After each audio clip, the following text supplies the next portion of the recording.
This is the Yanks Go Yard podcast with Adam Weinrib and Thomas Kahnle.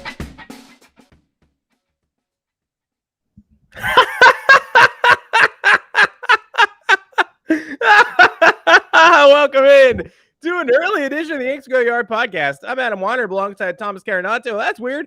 In this podcast, usually Thursdays at 2 p.m. Eastern, famously, that's what we always say. Well, Aaron Judge doesn't always re-sign at Thursday at 2 p.m. Eastern. So sometimes you got to go live at a different time.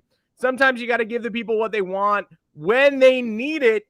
And that's certainly what Aaron Judge did after a night of Judge leaving. Not just speculation. You had at least a few minutes there where Aaron Judge was gone to the San Francisco Giants, or was that arson Judge? I'm not sure which Judge that was. But at the end of the day, yesterday, all signs pointed to San Francisco.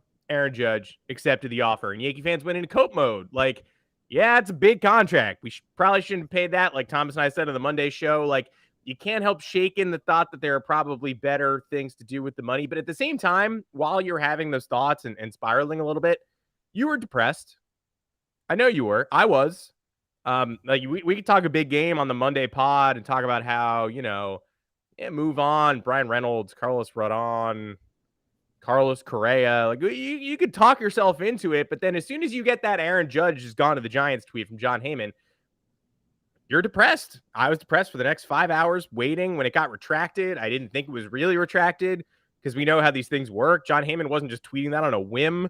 He obviously knew something. That something wasn't finalized, but how not finalized was that something? So most of us were just sort of sitting around waiting for the bell to toll, and it never tolled. Aaron Judge at 5:20 a.m. Pacific time, John Morosi, the Judge Whisperer, had him back to the Yankees, and then tweeted that he turned down more money to come back to New York. All that shit that we thought, well, he couldn't possibly care about a legacy or a captaincy or anything like that. He's just following the money. He's just going home to San Francisco. No, staying home here. It didn't even take Hal outbidding the field because there was more money on the table elsewhere. And maybe that's California money. Maybe that's like the California people had to pay the Cali tax to get that, Aaron Judge in the higher tax bracket. Picking between Kathy Hochul and whoever is the governor of California. Probably should have known that before I started that. Gavin Newsom. Gavin Newsom, still, yeah, he got recalled. He's back. Arnold Schwarzenegger. Mr. Schwarzenegger, Katie Porter, Caitlyn Jenner. I don't know, whoever it is, Aaron Judge said no to their tax bracket. He's coming back to New York, and this is like, I think this is just mostly like a haters, losers victory pod. Like, we're just having fun. Like, Thomas Kahnle, welcome to the podcast. This is a podcast you can find on Apple Podcasts, Google Podcasts, Spotify, all your favorite podcast platforms that are all a little bit brighter today because Aaron Judge is back with the New York Yankees for the rest of his career, probably. Do I think he makes it 9 years? Not sure. I think most likely he makes it 8. The 9th is a little dicey, but you do what you have to do. He's going to be in Monument Park. He's going to be a captain of the New York Yankees. He was already doing it de facto style. Now he's actually doing it. You start to hear from people in the clubhouse who really, really, really didn't want to lose him. It makes you all the more uncomfortable about the potential of losing him.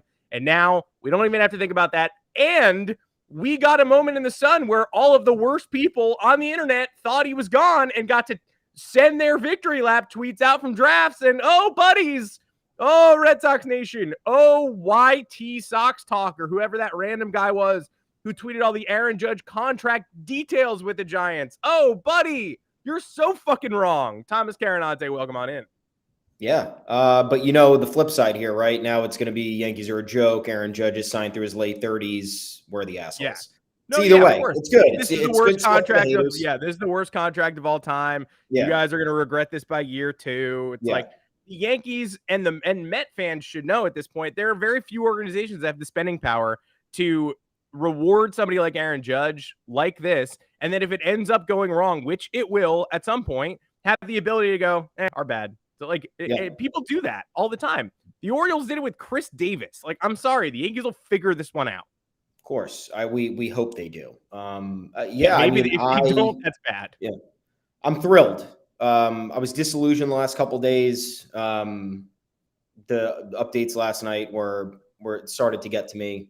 Went out, was having a few drinks, and I was resigned to the fact that Judge wasn't coming back. And I said, you know what? After all the stuff Cashman was saying in regard to him not knowing if Judge was coming to the winter meetings, we did an article on that on yanksgoyard.com. He said that he didn't know if the Yankees would get assurance on last word in their final efforts to potentially retain him. Cashman signed his extension and then immediately said all the wrong things on the biggest stage in the winter meeting. So it really affected morale. And then you have Heyman reporting that, and it's just, it looks like an absolute shitstorm. And we were disillusioned the other day. We were saying if 20 million is not enough for Aaron Judge, are we sure he wanted to be here? Because that's a lot of money. Apparently the Yankees, apparently the bidding out there was higher. So the Yankees went, I think this is the max you can absolutely go. If we're being honest, 40 million AAV. It's so much money. Before you start kicking yourself, like this is still a lot. But once again, last offseason, he wanted 10 years and 360. He pretty much got the same amount after having an MVP season, gambled on himself, got exactly what he wanted. So congrats to Aaron Judge. Happy for him. Captaincy on the way. It's got to be baked in with this deal. Really awesome to see that he turned down more money elsewhere to be a Yankee, which debunked our fears that he potentially would not want to be a Yankee had he had signed on with the Giants for an extra $40 million with a roster that needs a massive overhaul at this point based on the aging players they have, the failed prospects they have, the weak farm system that they have. Aaron Judge is a smart guy. To me, though, I would like to ask why this had transpired in this manner. Why we had a stressful free agency tour where kind of nobody knew what was happening, where John Morosi had a bunch of information kind of the entire time and was leading us to believe something else. Why Heyman was convinced to jump the gun and try to get ahead of everybody there. Like, I need to know why. I need to know why you made my life fairly miserable for 6 days. I need to know. But Aaron Judge is back, folks. This is great news. Celebrate it. I'm probably going to get some breakfast after this because I haven't eaten anything. I'm going to get a nice sandwich and have a good time. But work still needs to be done with this roster. Aaron Judge returning was the first order of business that needed to happen in order for this team to remain a contender, to remain one of the best 4 teams in the league. But the job is not done. The Astros are still the Astros, and they have upgraded in other ways. The Mets have done all they can to absorb the losses that they've had. We can expect moves from them coming.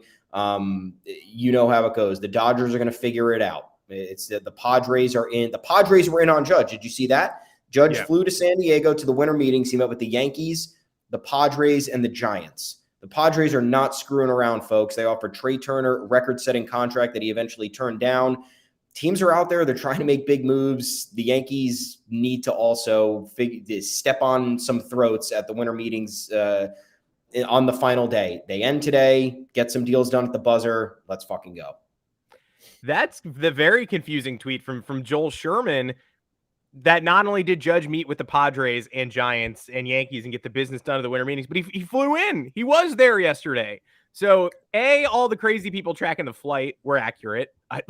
There were people yesterday with like private plane flying from Tampa to San Diego, just assuming Judge was on it. He was apparently on it. And how did nobody know that? Like, how did Aaron Judge flew to San Diego, landed. They had to have faked it. They had to have faked not knowing. Nobody at the airport saw it. He didn't go to the winter meetings. And where did he meet these teams? Did somebody lose? You would think that Jack Curry and Sherman and co in the frenzy where everybody thinks Aaron Judge is a Giant would have wanted to shoot off the tweet that's like, hey, Brian Cashman and Aaron Boone are nowhere to be found. Like, I lost track of them. Take that as you will. 10,000 retweets. If you're the one who's like, hey, I just saw Brian Cashman duck into a side room. Wonder what that's about. Or like, Brian Cashman just put on a dinner jacket and hailed an Uber. Like, that's interesting. Somehow Judge got loose. Judge on the ground in San Diego got loose and managed to negotiate the most important contract in recent Yankees history. in complete silence and in the shadows, which is unbelievable. Yeah, the haters, the cope is coming out already. Unshockingly, there's got to be more coming, or there's not, right? Like, because this could be this could be the worst. This could be the worst if there's no more coming, and if the Yankees have just decided to run it back in full in 2023. But I think the calming thought here is that, let's say this offseason doesn't pan out the way we want it to, right? And they bring back Rizzo, and they bring back Judge for this huge sum, and Tommy Kahnle's here. And then that's sort of it. And then they try to offload some of Aaron Hicks's money maybe and make some more marginal moves. This opens the door for, hey, maybe 2023 is not the year, but 2024 sure can be. And so can 2025. Like, there's no longer the heavy lifting of, we need a number 2, we need a left fielder, we need contact first bats. Oh, and also we need to replace the Aaron Judge void. Oh, and also maybe some of the best players who were already here don't want to be here anymore because Aaron Judge isn't here. We have to find a new captain. It's Anthony Rizzo for like 2 years. And then who is it? Is it Anthony Volpe? Are we putting the pressure on his shoulders? Now, that one huge question has been answered. No matter what free agency cycle it is, no matter what trade deadline it is, Aaron Judge is here recruiting people to join forces with him in New York. He will be next year, the year after that, the year after that, ad infinitum. That is such a huge thing to have settled. I don't know how the rest of this offseason is going to turn out. I don't know if Scott Boras going on about how, Hal Steinbrenner isn't shallow Hal anymore, and he's in the deep end of the infinity pool. And I don't know if he's going to sign Carlos Rodon. I don't think he's going to sign Carlos Correa. I'm pretty sure Correa is a San Francisco Giant by the end of the day, but we'll see.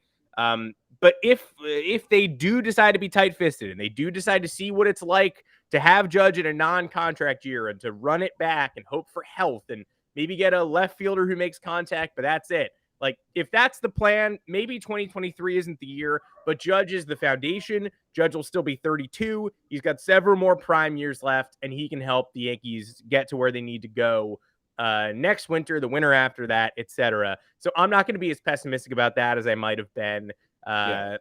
And, we talked a big game again about how I think there's maybe a better use of that money. You could still convince me there's a better use of that money. I will go to my grave thinking that maybe the Yankees could have figured out a way to let Judge walk and replicate the production. But when you got the notification, the Arson Judge notification that he was gone, a little piece of your soul died. And you realize that, like, this is bigger than a player.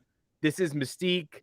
This is, the team's persona. They've fallen short for several years now. I don't really think you can say, like, and that is pinned to Aaron Judge's jersey. I think a number of factors are the reason they fell short. Judge losing Stanton's protection, Judge losing DJ and Benintendi, Judge never really having a reliable core of players around him. Not going to say Aaron Judge is perfect. His playoff performance in 2022 was horrible, and it was a big reason that they came up so short. His September was terrible once people started pitching around him.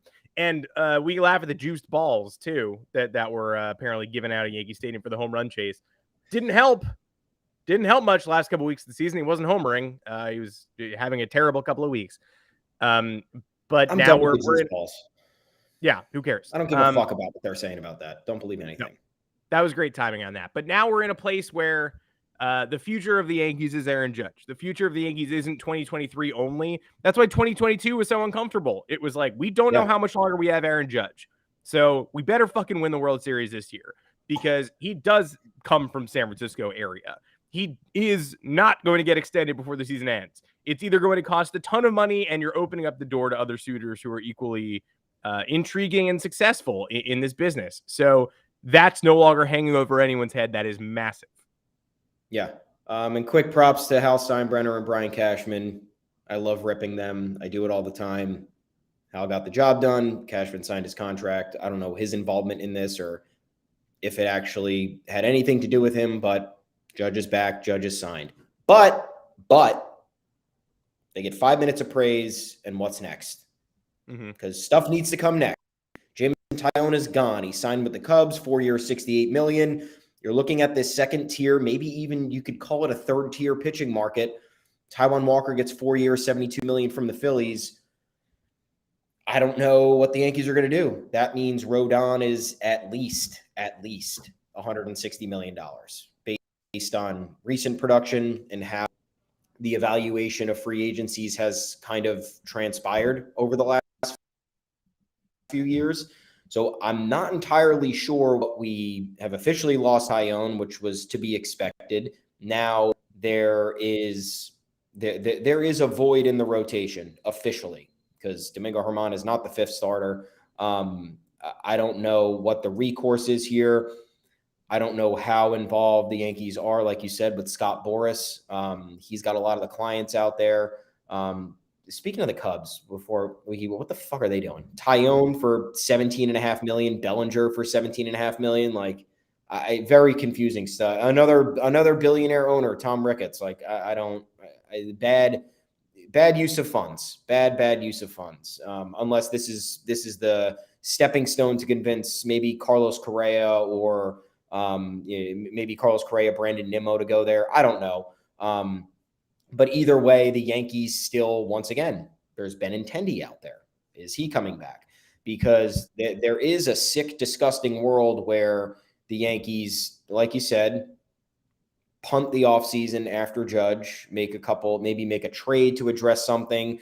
And then they're sitting here banking on bounce backs from Donaldson, from Hicks, God forbid, from LeMahieu with his uncertain health situation. So it's concerning once you look beyond and are done being happy with what's happened with Aaron Judge for the time being. But that's off our back. There's no more worrying at the moment about the biggest thing that this team needed to take care of this offseason. We were worried about that because typically they haven't been taking care of the big things in off seasons, despite the fact Stanton was acquired, Cole was acquired, now Judge was signed. Doesn't feel like when the Yankees need to absolutely do something in recent history, they actually do it.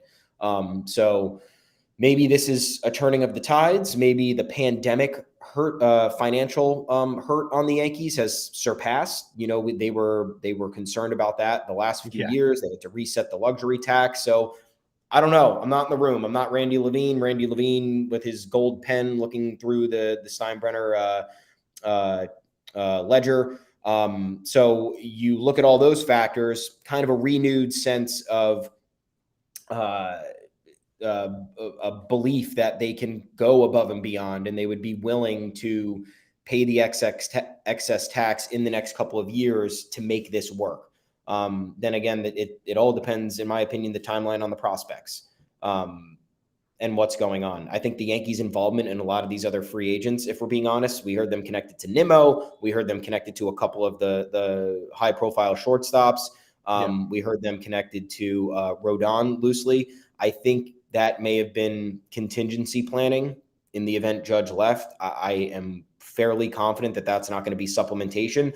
I will be shocked if it's supplementation, any of those guys, and I will be thrilled. But I'm not sure I'm going to bank on that at this point, especially, like I said, with the amount of money Tyone, a probably, ceiling number 3 starter, getting $17.5 million. At this point, if you're the Yankees, do you give Chris Bassett like 3 years for 60? Is that the move? Like, I don't know. That's kind of what we're looking at here. So I don't know what's next. I'm a little bit hungover and I'm starving. So you got to help me out here. You got to tell me what's next.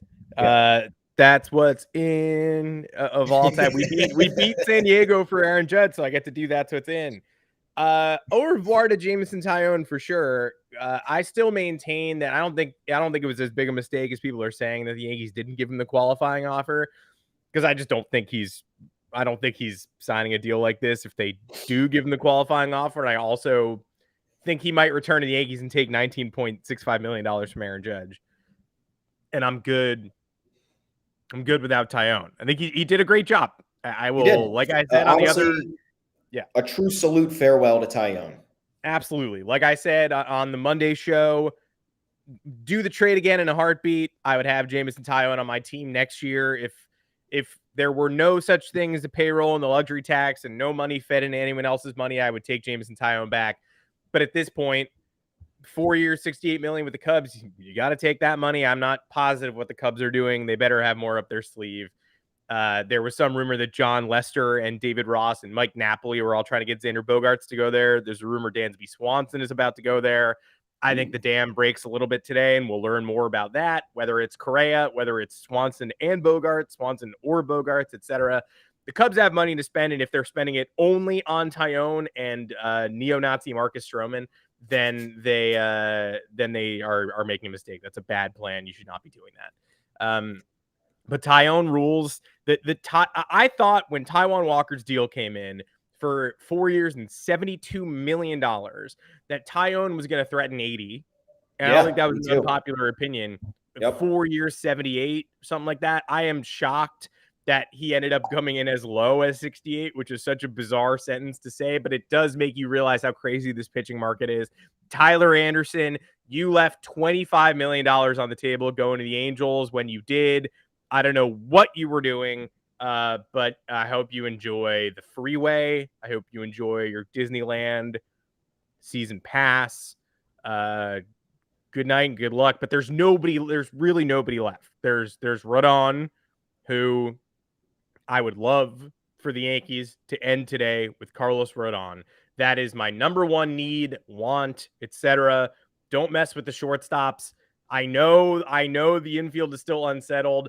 Aaron Boone gave us a trademark. I visited with DJ LeMahieu yesterday, and he feels like he's turning a corner. So this is the first time that I actually he thinks he's feeling pretty good. So like it was a stupid interview, and it made me more upset when they hadn't re-signed Judge, because it was the same one where he was like, he was on Yes Network and MLB Network back to back right after the Arson Judge tweet dropped. Fucking crazy.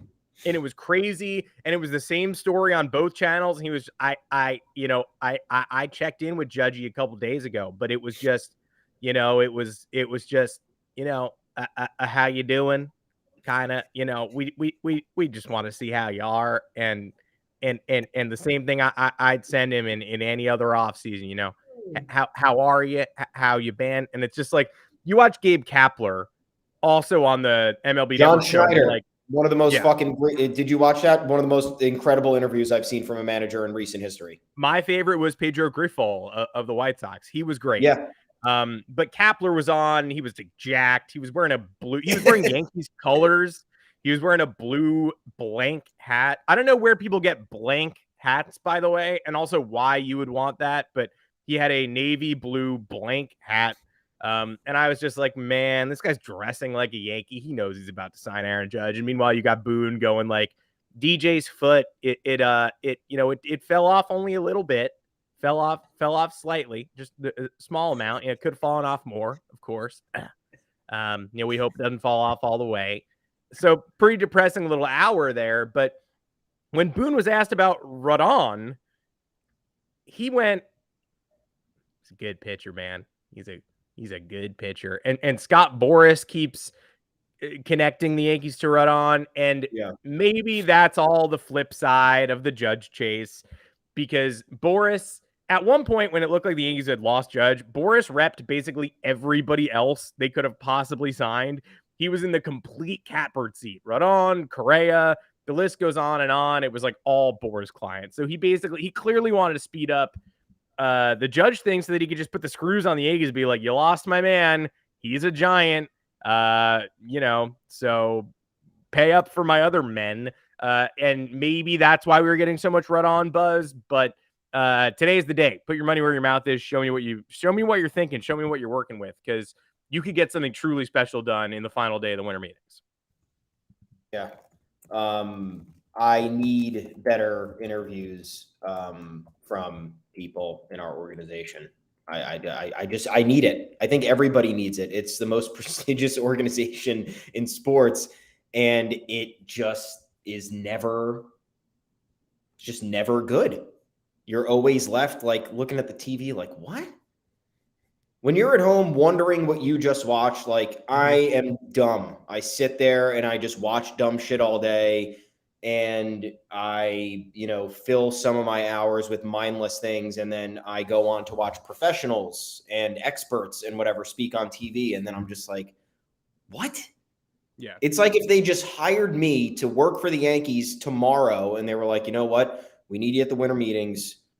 You're going to have to do some MLB Network spots. You're going to have to talk about the team. But here's the catch. You know nothing about what's going on with the team. You know nothing about the health of the players. You know nothing about free agency rumors. So have fun answering the questions that they ask you. It's craziness. But I would be happy, like I said, with one more acquisition. I'm not sure. I'm looking at this list now. You got Bassett, which I think maybe you could even secure on like a 2-year, $50 million deal. And I would probably do that. If you want Seems to a go little nuts. high, but you get a for sure number 3 and you get a ceiling number 2. And look, I know he didn't perform in the playoffs, whatever. Like he has limited playoff experience. Maybe last year is going to help him get. MLB Network had one of the, when you actually, it's a very rare occurrence when you hear a comp and it just like makes your brain ring like a bell. Al Leiter was doing the free agency rundown. He was like, Chris Bassett he's basically Kevin Appier.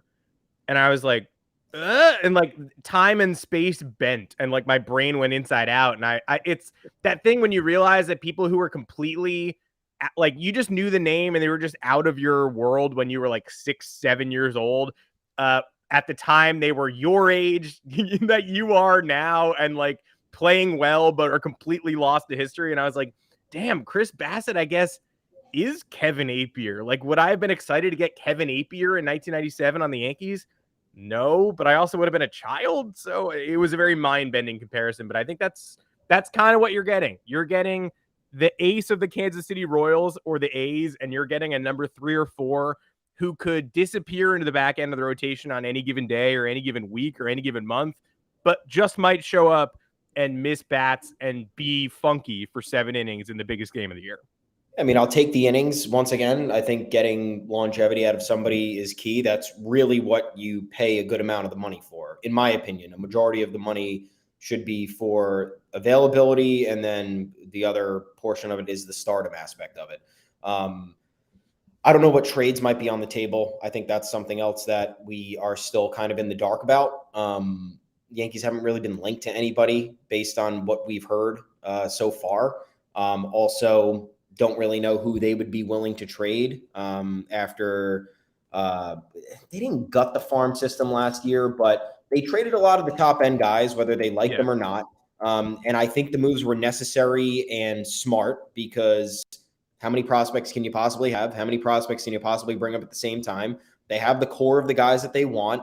Do they dive into the Trey Sweeney, Will Warren kind of pool here on the back end of the top 10 and convince somebody to give up a controllable pitcher? The Luis Ariz rumors were kind of, I mean, that's something that's interesting. But if the Twins are truly in on Correa, they're also in on they were in on somebody else fairly big. If they're in on those guys, why are they going to trade a cost-effective player who just won the batting title? Doesn't really seem to make sense. So I don't know at this point. Wish I had more for you guys because we're digging through social media. We're staying up all night trying to see what's going on.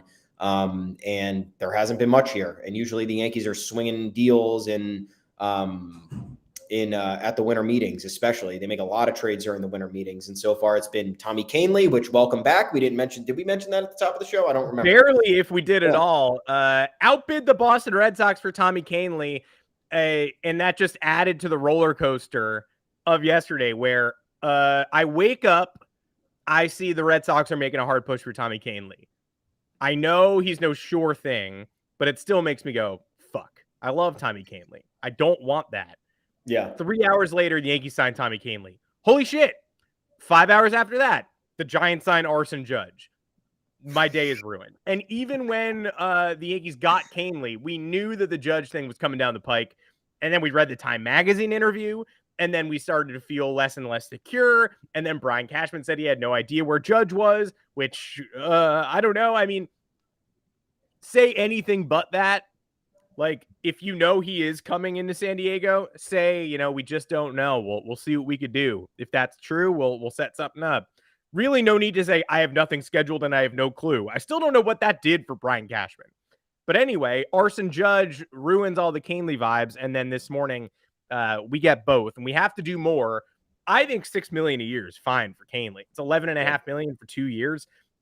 He was like the Dodgers' most trusted reliever in the playoffs last year after 12 2/3 innings. And this Yankees bullpen was so much better with him in it in 17, 18, and 19, specifically 19, and then 2021 appearance, Tommy John.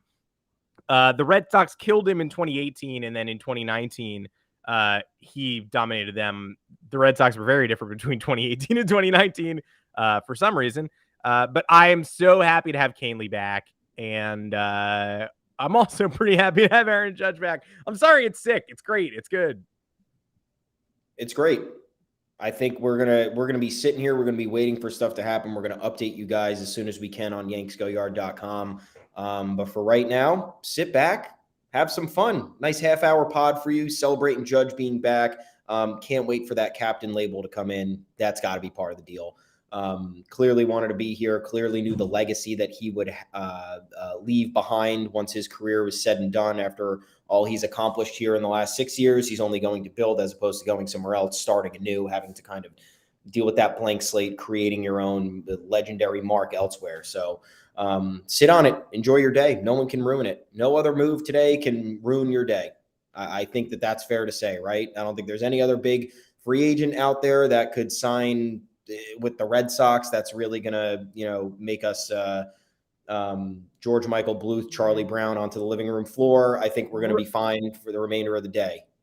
Rodon or Correa to the Red Sox would bum me out. Yeah. Yeah, I mean, it would bum me out, but there's just so much work to be done. Enjoy the Red Sox stuff while it lasts. They just missed out on Andrew Heaney. They gave Andrew Heaney more money. They didn't get Mitch Haniger. That was a shoo-in. And what's his name? One more. Who else? They got Chris Martin from Coldplay. Yeah, and they came in second on Zach Eflin. They came in second on Andrew Heaney.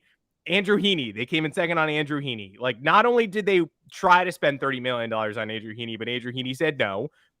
They did not sign Mitch Haniger. They did not sign Tommy Kahnle.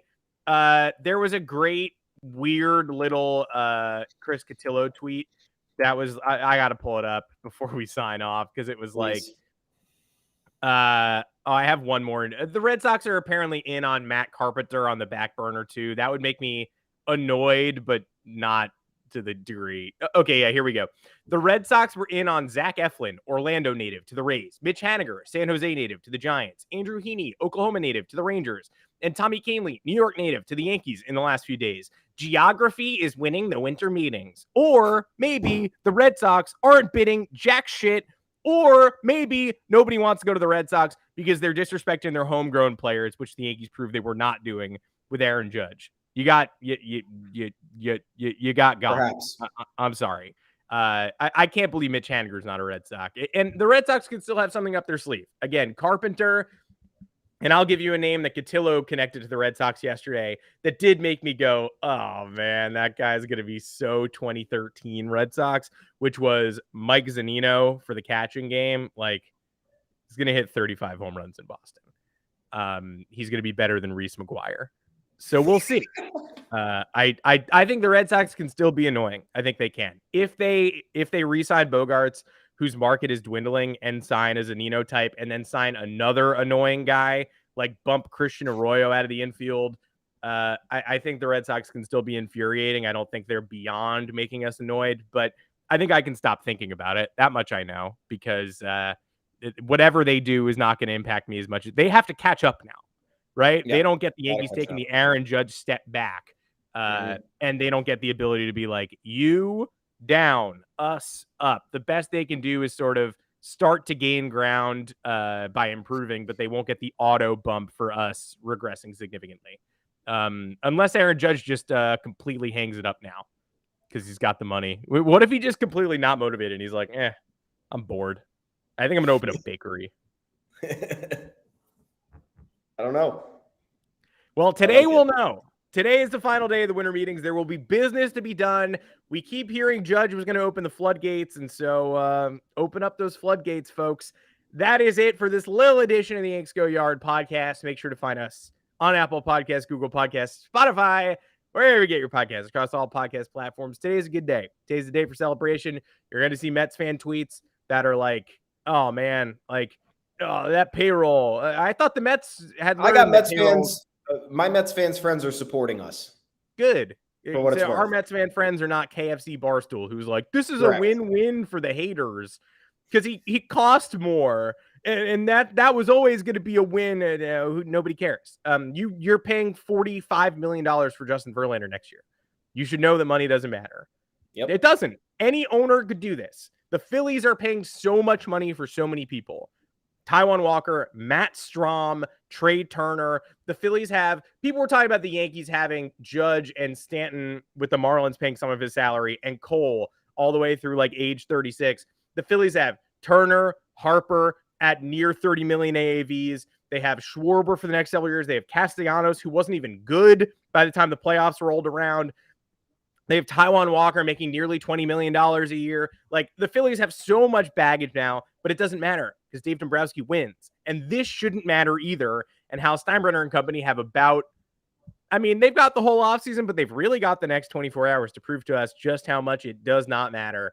And we're going to be all over it at yanksgoyard.com. Find us online there. Find our bylines there. Find me on Twitter at Adam Weinrib, Thomas Carinante. What if some people want to gloat today? Where could they find you? At Tommy's_takes. You guys already know. You can taunt both of us at the official Yanks Go Yard Twitter account at Yanks Go Yard FS. We welcome it all. We're having a good time. And until then, guys, we're not going to be on tomorrow unless some crazy shit happens. I think we're good though. I think we're good for now. So Thursday app, we'll give you guys a breather heading into the weekend. Stay tuned for emergency pods potentially between now and maybe the end of the weekend, depending on what happens. But we'll definitely see you Monday, 2 p.m. Eastern live right here. Yep. And I will be live on the Baseball Insiders with Robert Murray in a couple hours. So he's going to empty the notebook if you're a baseball fan, not just a Yankee fan. He's live at the winter meetings. I'm live at my own house. I was eating a delicious bowl of cereal when the Aaron Judge news dropped.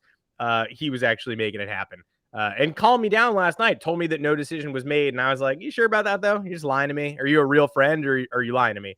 And apparently no decision was made. Apparently Judge was in the process of deciding to return to the Yankees and be named captain at that point. For Thomas Carinante, I'm Adam Weinrib. We will see you next week.